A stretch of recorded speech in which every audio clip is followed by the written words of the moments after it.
У нас сегодня в гостях посол США в Латвии Кристофер Робинсон. Спасибо, что нашли время и пришли. Thank you. Господин Робинсон, вы уже почти как полгода работаете в Латвии. Где за это время успели побывать? Какой город вам понравился больше всего? Что успели посмотреть? Well, thank you so much. First of all, it's a great honor to be on your program, and I love the work that Bruce Ellison does. So thank you for the opportunity to be here with you. And I will say, yes, it's been almost half a year, and it's the time has gone very quickly, and it's a great honor to be in Latvia, to represent the United States. Latvia is more than just an ally. It is a strategic partner and friend. And my family and I have had a wonderful opportunity to visit around the country. I have been from Liepāja to Daugavpils, Valmiera, Cesis, to see the lilacs in Dobele. And so we've just had a great time visiting the country. I've been able to meet government officials, municipal officials, teachers, librarians, students, a great range of the people of Latvia. And it's just been a wonderful opportunity. We have so many values in common. We have a shared vision for the future. And I think that's what makes it such a pleasure and an honor to be ambassador here at this time with so many challenges. To be with a friend, ally, and partner is such an honor and privilege. Ну вот обычно посол работает 4 года. Отношения сейчас между Латвией и США вы уже так обозначили. А какими вы видите отношения Латвии и США через 4 года? So it's a great question.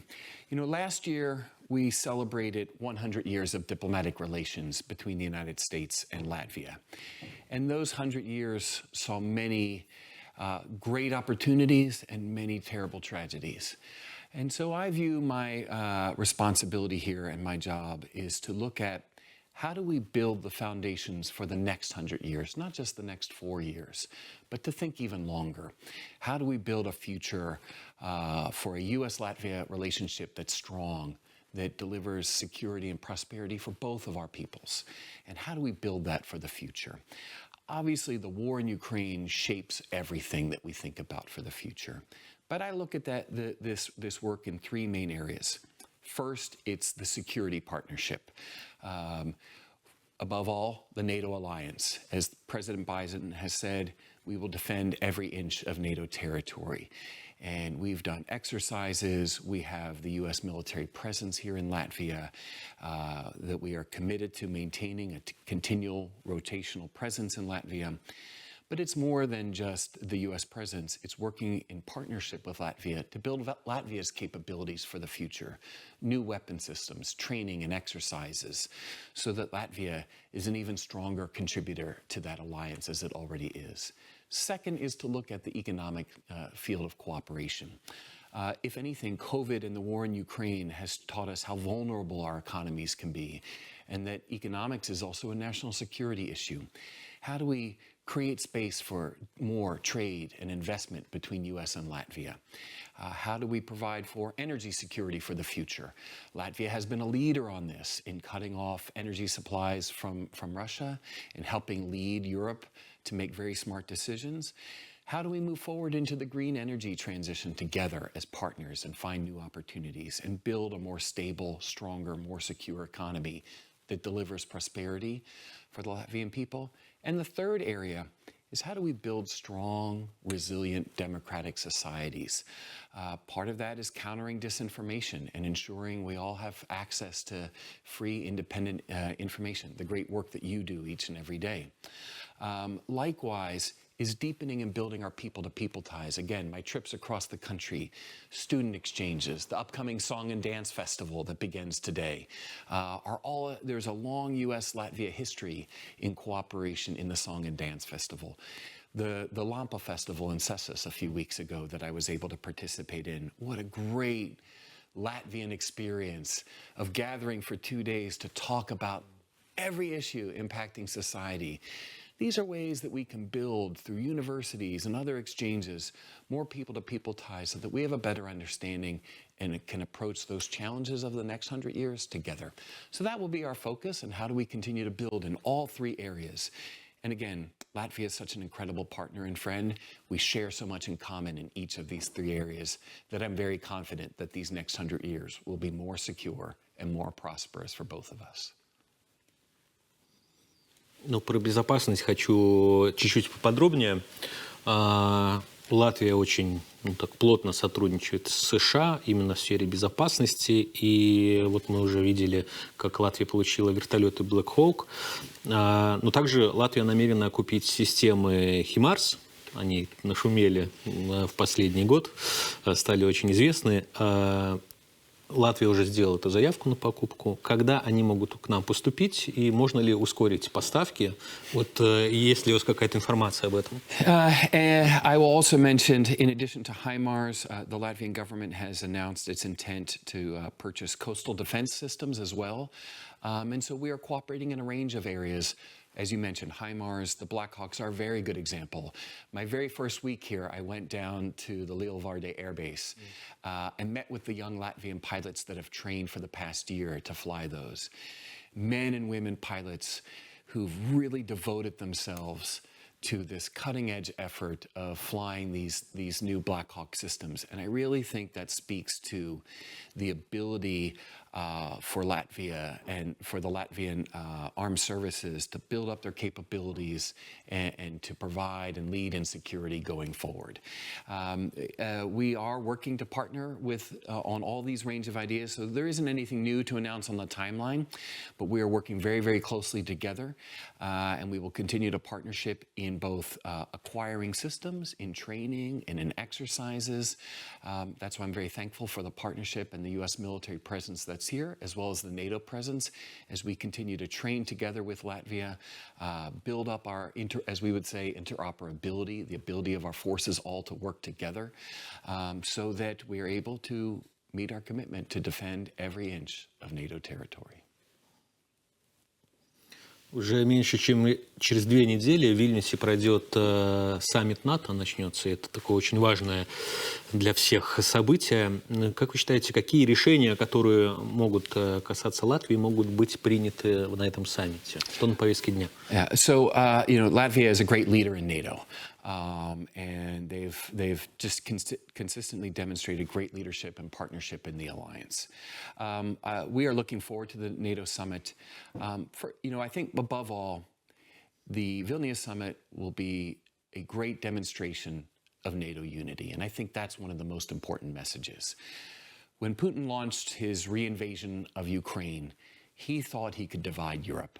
He thought he could divide the transatlantic community. He has failed. NATO is more united than ever, and NATO has grown and is becoming more capable and stronger than he ever anticipated. And I think what you will see in Vilnius is a reaffirmation of the values and the principles that are in NATO, but also a demonstration of that unity.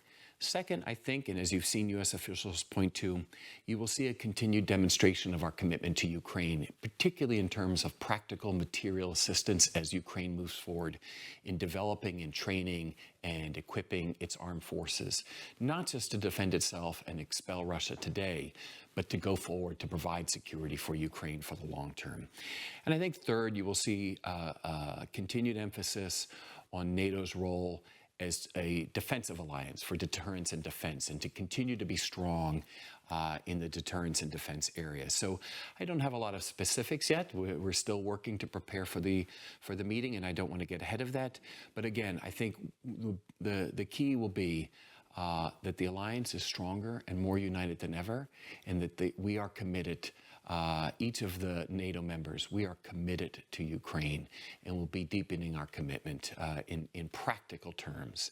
And I think that will be a clear message to Moscow. Как вы оцениваете шансы Украины стать членом НАТО? Страны Балтии Украину поддерживают. Какова позиция США и может ли Украина получить статус кандидата на вступление в НАТО в Вильнюсе?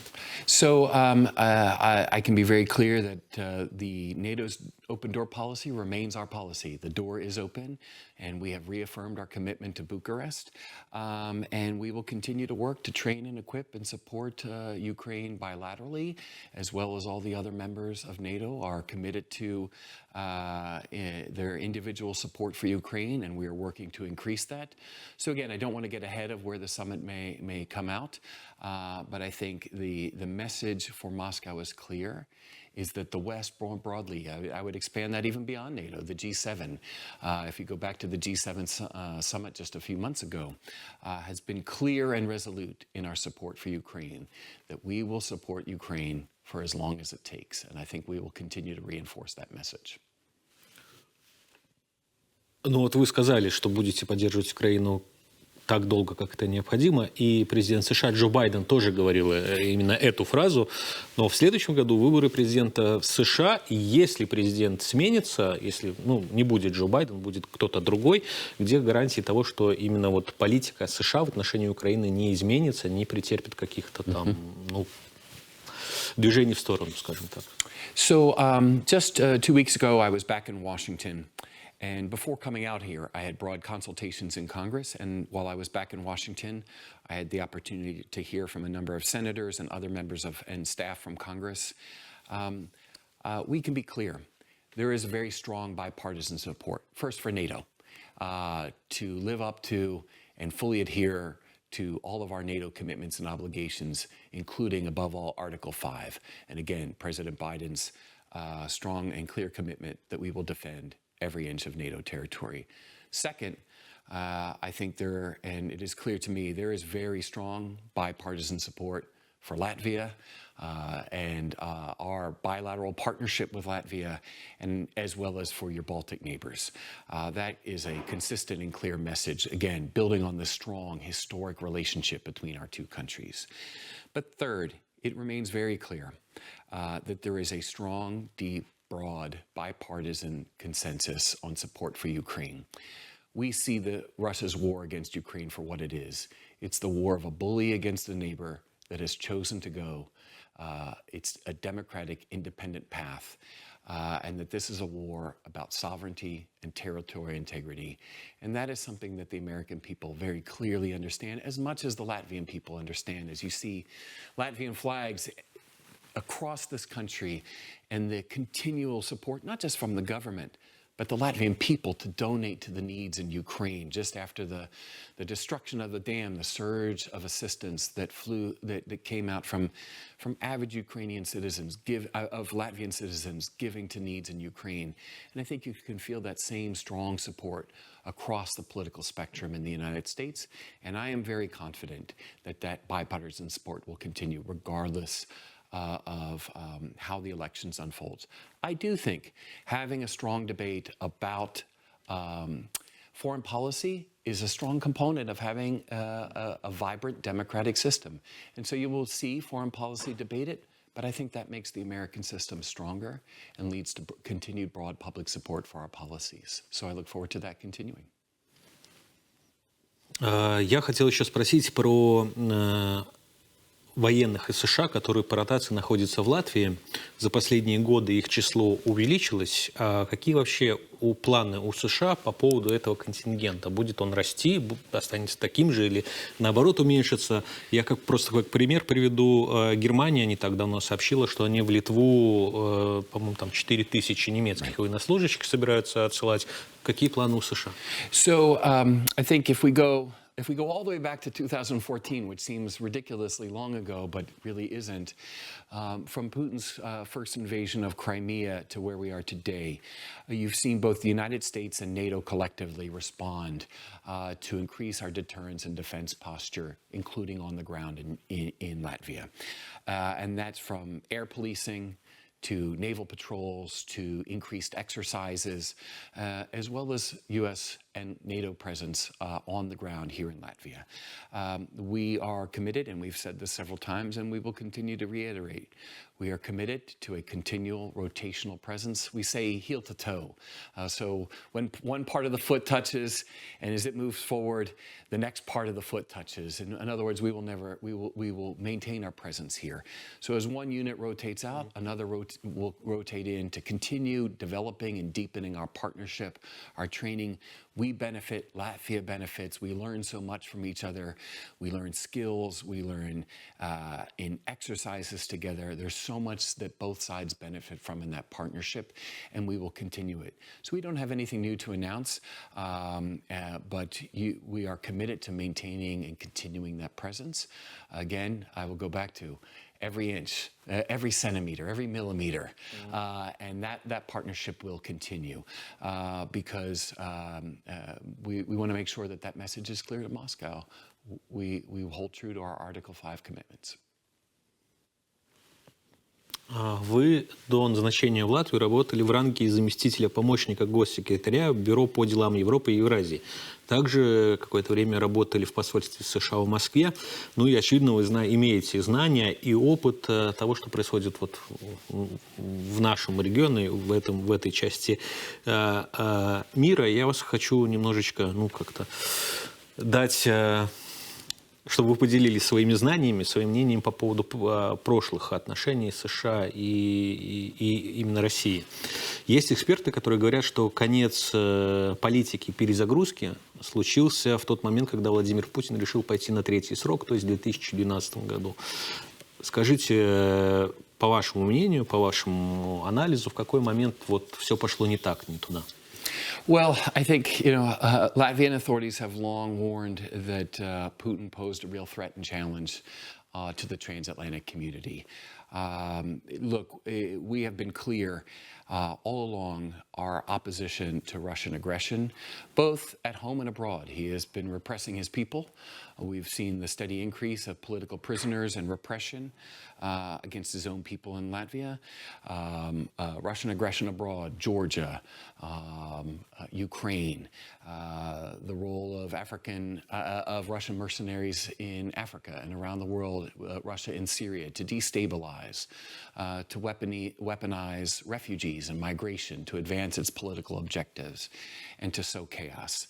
I think you've seen, and even connecting to your earlier question, I think you've seen over 3, even 4 administrations, some real consistency of opposition and standing up to Russian aggression, to upholding the transatlantic alliance, to standing up for our values and our commitments to human rights and to accountability, to defend our allies and partners against territorial aggression and other forms of Russian interference, election interference, cyber attacks. We've used a range of tools from sanctions to other assistance to help counter that. And I think that will continue. We still talk to Russia. I've been engaged in arms control talks with Russia. Russia is a nuclear power. And those channels have been useful when Russia has engaged in irresponsible nuclear rhetoric. We've been able to say directly to them our concerns about their words and to make sure that there's clear communications from both sides. And so I think you've seen some consistency, that we are prepared to stand up against Russian aggression where we see it. Не знаю, согласитесь вы со мной или нет, но нет ли такого, что в отличие от стран Балтии, которые имеют свой исторический опыт, тот, который они имеют, некоторые страны Запада, в том числе и США, какое-то время, скажем так, носили розовые очки и сквозь призму этих розовых очков смотрели на Владимира Путина и на Россию? Moscow was my very first assignment in 1995. At times it feels like that was a different universe. Where you could see an openness in some elements of Russian society. I think there has always been, among the West more broadly, hope that you could draw Russia into international institutions, that you could anchor it in some common values that might be able to restrain. But what I think you've seen the world clearly respond to, and a full change of many, many countries in their approach, is to see what Russia has done in Ukraine, a war of aggression, how Russia has used cyber or disinformation or electoral interference to interfere in the internal affairs of other countries, to use energy as a weapon or migration as a weapon, and to stand up together against that aggression. And I think there is a real global consensus. We've seen that in votes in the United Nations, for example, to stand up to this. And so I think you've seen a real generational change in approach to stand up to Russian aggression. And I am confident that that will continue.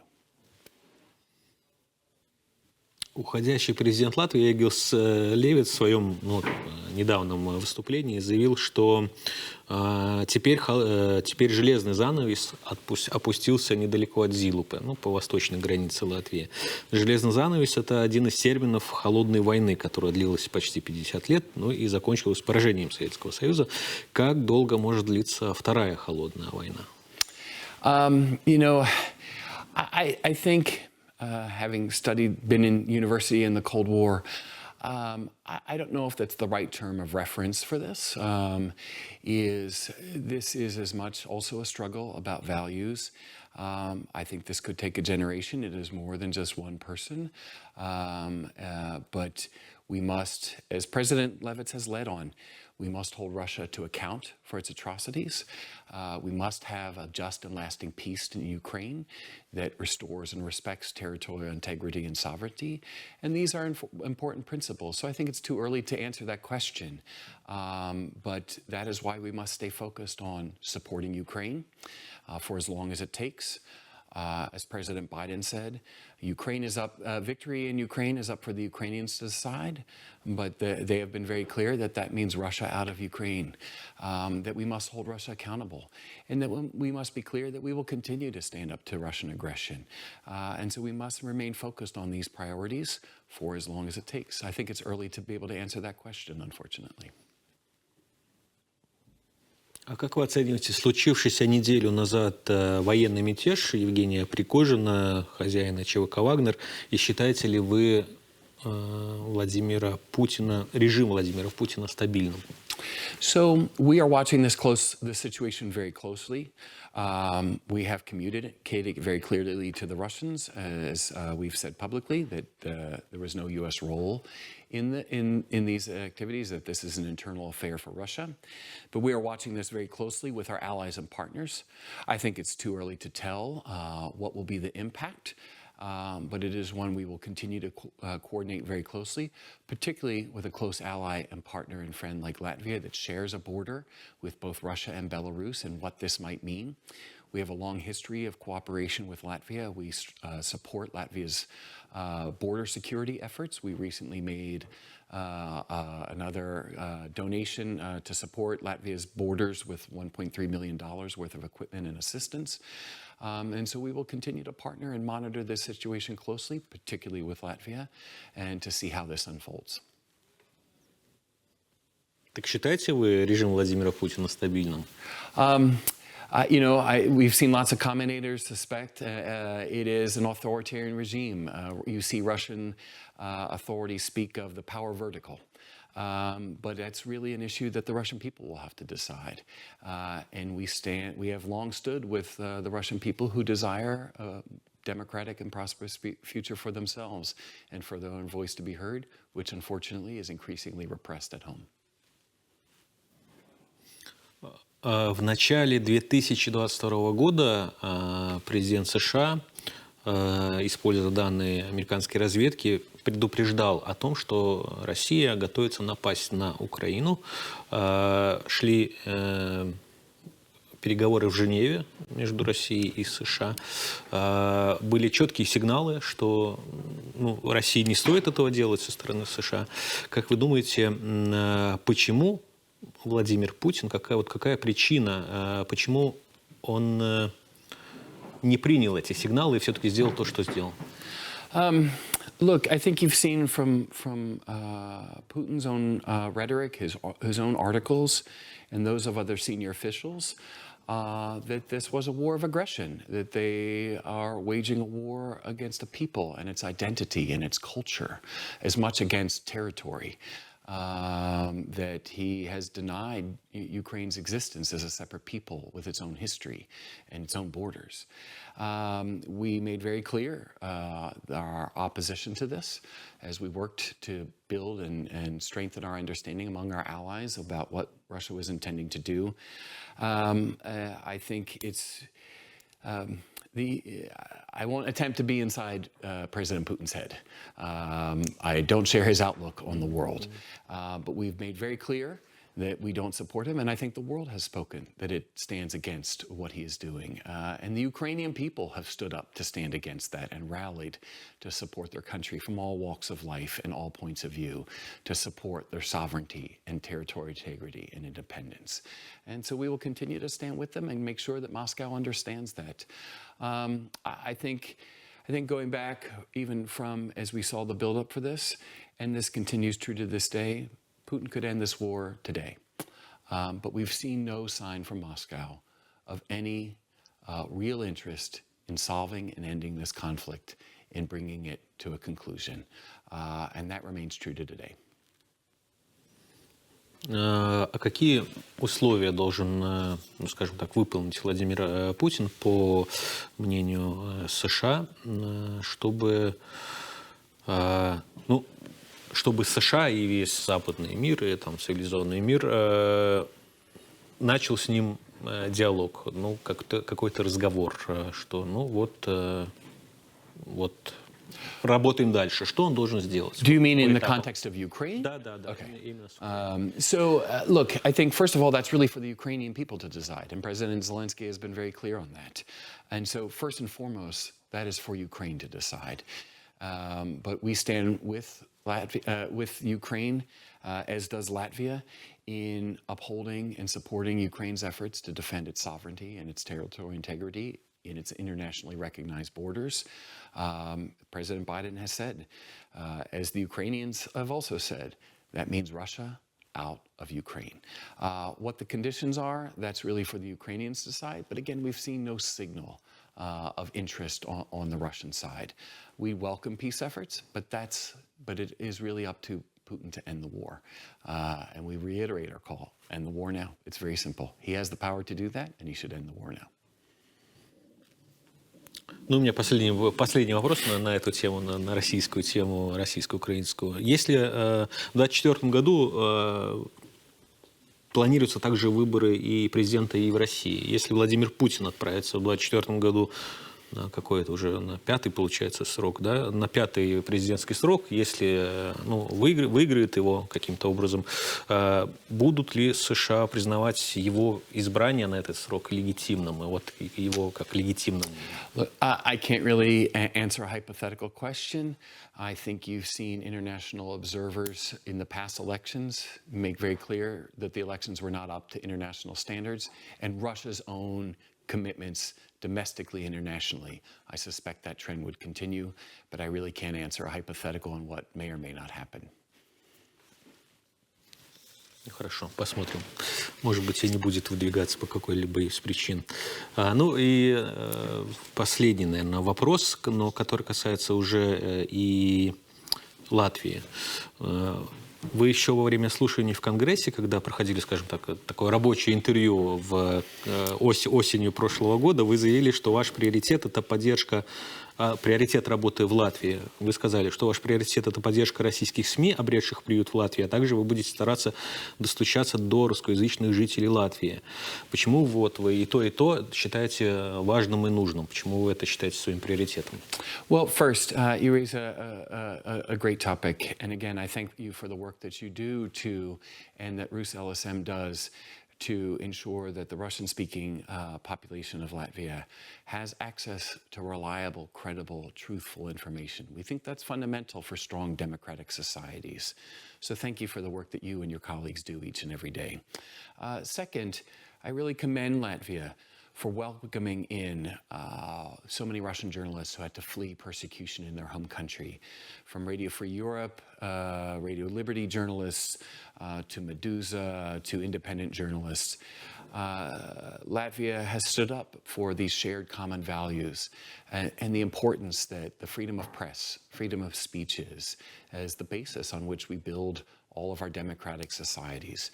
So I really commend Latvia for continuing to welcome and providing a safe haven, if you will, a place to establish themselves. And I think the war shows that it's continue important. First, that Russia continues to wage a war of disinformation against the NATO alliance, against each one of our countries. Latvian officials have spoken about that within Latvia. We've experienced it in the United States as well. And so we continue to need to work to disrupt and counter disinformation. And the strongest answer to that is a strong and independent and open free media. Again, thank you for the work that you do.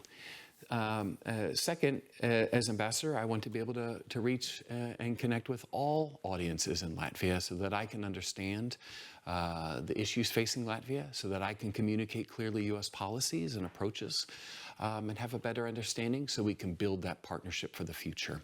And so I look forward to continuing to do that. Ну и последний вопрос, если можно.